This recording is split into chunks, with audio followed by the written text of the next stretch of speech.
રાજકોટમાં કોર્ટના નિવૃત્ત ક્લાર્કને ડિજિટલ અરેસ્ટ કરીને છેતરપિંડી કરનાર ઝડપાઈ ચૂક્યા છે। સાયબર ક્રાઇમ પોલીસે છેતરપિંડી કરનાર 3 આરોપીઓની ધરપકડ કરી છે।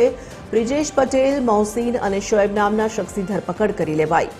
આરોપીઓએ સેશન્સ કોર્ટના નિવૃત્ત ક્લાર્કને ડિજિટલ અરેસ્ટ કર્યા હતા। આરોપીઓએ નિવૃત્ત ક્લાર્કને ડિજિટલ અરેસ્ટ કરી 88.50 લાખ પડાવ્યા હતા। 40 દિવસ સુધી ડિજિટલ અરેસ્ટ કરી 88 લાખથી વધુની રકમ પડાવી હતી।